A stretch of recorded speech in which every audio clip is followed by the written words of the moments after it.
जीव गर्भ में भगवान से क्या वादा करता है? क्या वह उसे निभाता है?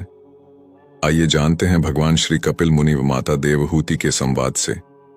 माता देवहूति ने पूछा, मातृ गर्भ में तो जीव को बड़ा सुख मिलता होगा, न सर्दी है, न गर्मी है, न शोक है, न मोह। भगवान कपिल ने उत्तर दिया, यह मत पूछो माता। मां के गर्भ में जीव को जितनी वेदना होती है उतनी न पहले कभी हुई थी उसे और न कभी आगे होगी। गर्भवास समम दुहकम न भूतो न भविष्यति। इतना कष्ट होता है। हजारों छोटे छोटे जीवाणु कीटाणु जो मातृगर्भ में पलते हैं, ये जीव के कोमल त्वचा को काटते हैं। जीव तड़पता है, बिलखता है, पर वहां कौन सुने? यदि मां चटपटी वस्तु का सेवन कर ले तो इसको कष्ट होता है। मां कभी गर्म वस्तु का सेवन कर ले तो इसे दुख पहुंचता है। 7वां महीना आते ही जन्म जन्मांतर के कर्म इसको याद आते हैं और भगवान की स्तुति करने लगता है। तस्योपसन्नम वितु जगदिच्छयातना नातनोर्भुवि चरणारविंदम। अर्थात परमात्मा से कहता है कि हे भगवान, एक बार मुझे इस गर्भ से निकालो, गर्भ से बाहर करो प्रभु। आपका ऐसा भजन करूंगा कि फिर कभी गर्भ में नहीं आना पड़े। भगवान कहते हैं, तुम गर्भ में ही स्तुति करते रहो, बाहर आते ही इस कष्ट को तुम भूल जाओगे। जीव कहता है, सत्य कहता हूं, एक बार गर्भ से बाहर निकाल कर देखो, मैं तुम्हें कभी नहीं भूलूंगा। बड़ी बड़ी प्रतिज्ञाएं करता है।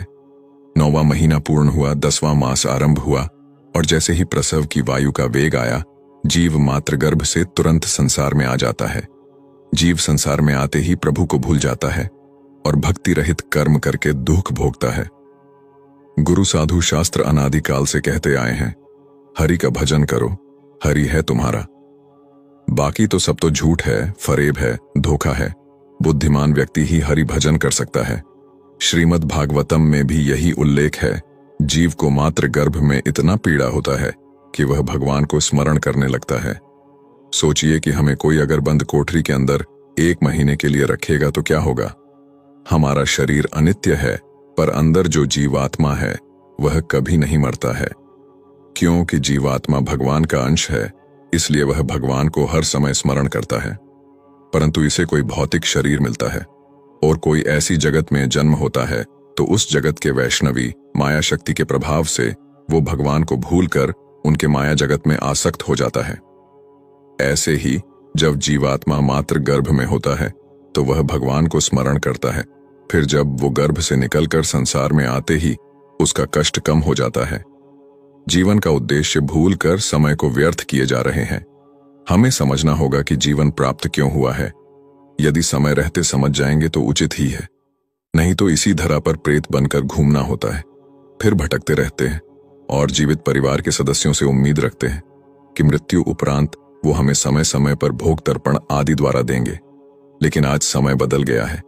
आज का मनुष्य तो जीवित माता पिता को सही से नहीं रखता है, मरने के बाद तो कहां से कुछ करेंगे। इसलिए हमें अपनी यात्रा को इस प्रकार बढ़ा देना चाहिए ताकि मरने के बाद भी किसी के सहायता की आवश्यकता ना पड़े। मृत्यु के बाद यदि अपने ही घर में प्रवेश करने का प्रयास करोगे तो आपके ही परिवार के लोग किसी तांत्रिक से बंधवाकर भूमि में दबवा देंगे। फिर अनंत काल तक मंत्र बंधन में पड़े रहोगे। धन के साथ वो कर्म धन भी अर्जित करे जो मृत्यु के बाद काम आने वाले हैं। मृत्यु के बाद भी जीवन होता है, इसे कोई नकार नहीं सकता। भागवत गीता में भी प्रेतों का वर्णन है।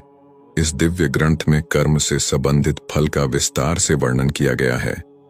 आज समय है